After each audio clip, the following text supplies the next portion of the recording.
Won't be joining us today. He said he would if we needed a quorum, but we have a quorum, so we're in good shape. You want to go first, Kate? I would love to. So I have here a resolution for the board that would allow the conveyance of a certain little piece of grassy land on Burstone Road to be conveyed to Utica College. If you see the last page of the packet, there's a little map with a triangle demarcated by a broken line. The council resolved to abandon this property, which was part of the city streets, and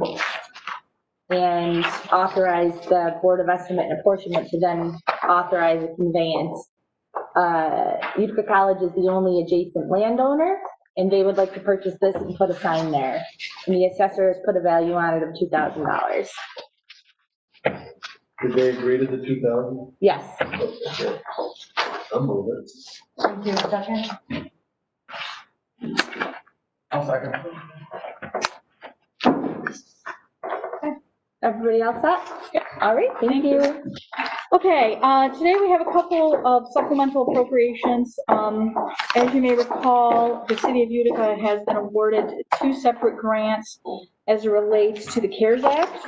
And so the first one is for $1.5 million, and you can see how it was it's broken up. I don't know if Brian is here today, if you have any questions.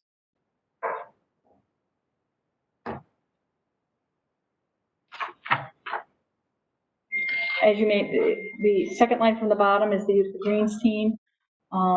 We employed quite a few kids this summer through our youth department. We did everything from painting fire hydrants to assisting the parks department. Chet was out with them day to day, cutting grass. So I just wanted to keep our young people employed. So what is the CDBG CV? What is that CV? Coronavirus. I know, but what, so it's going into that fund? Where's that money going? Well, This is the breakdown of where Two, those two, funds two. are going. Okay, it's going to that. And it's coming out of where? this is a grant that we're receiving. Okay, oh. So that's just the okay. revenue side. That Are you managing it, Brian? Or? Managing the grant. I mean, who's handling mortgage relief, 80%? The mortgage and rent relief programs, which total almost $1 million between the CDBG and ESG. We put out a request for proposals and received 3 proposals in response. This is what Councilman Bernadizzi was working on earlier. They said they're supposed to be getting a grant from them. well, this one was the initial CARES Act that came out right in April. Right, this was the presidential one, and you know, the Congress signed up onto it. He told us we were getting it. I don't know that he had how much involvement he actually had with the CARES Act. I mean, he voted for it. But this was our first grant that we received. Brian was just about to finish that it was awarded. We awarded it to UNHS, and they're actually managing the rent relief program because there's mortgage relief. And I had a conversation with Danielle Smith, who's the CEO of Homeownership Center. She mentioned last week that in terms of the mortgage relief program, their national organization, NeighborWorks, is very impressed. Utica is one of the few communities across the country that's offering mortgage relief. What's UNHS? Utica Neighborhood Housing Service. They're on Tennessee grant. So they're running all the applications. I mean, getting back to Bill's question, there's quite a bit that goes on here. They have to have a lot of information about their income, make sure that, you know, they exist. And so that's why it was RFP'd out. They're located on Genesee and Grant. They're also the agency that is implementing programming at the Empowerment Center, which is on Jane Street, which is the public safety facility that was created, and now they're having the systems going in there along with Freddie Hamilton. But at the end of the day, it's Brian's department that has control over this, and so he's going to have to do some subrecipient auditing. And every week he gets a list of how many applicants there are and what's being paid out. So all this is doing is setting up this grant on the books so we can get that money out. What are we able to do with the $225,000 for pandemic stimulus program? That's to assist businesses that may not have already received federal funding through the Paycheck Protection Program. This was done, that particular pot of money was done under urgent need, which allows us to assist companies that have employees above low to moderate income, greater than 80% area median income for a family income. Our previous program that we had announced probably back in April, I believe, because it was out of the regular CDBG pot, it could only assist businesses that had low to moderate income employees. So this goes above and beyond that. Is there a list who actually got these money?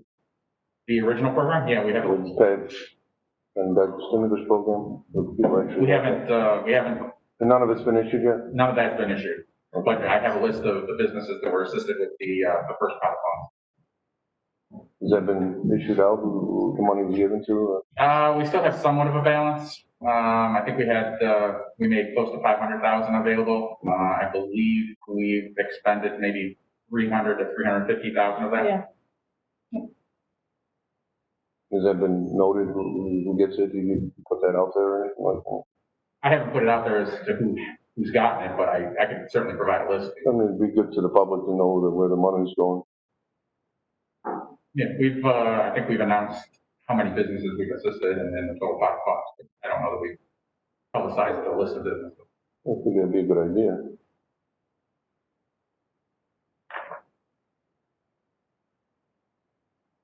Any other questions? Thank you. Second?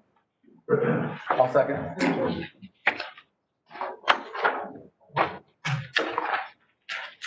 Okay, the next one is another supplemental appropriation. This has to do with our emergency shelter grant funds that we received. Once again, this came through the CARES Act. This was the next grant that came through. So Brian and his team really kind of did, there were a lot of people that wanted this money from us, but they really went through to find out who's actually utilizing it for the homeless.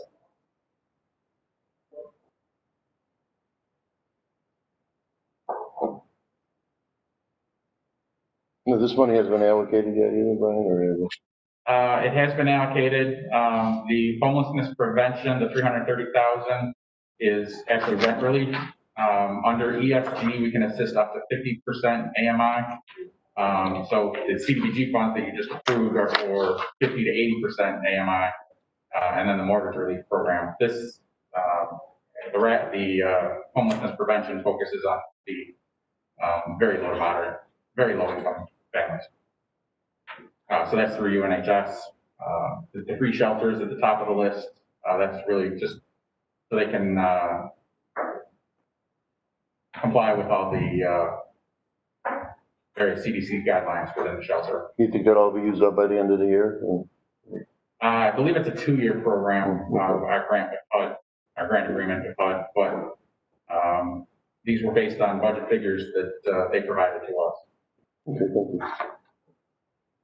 Someone want to move it? Second?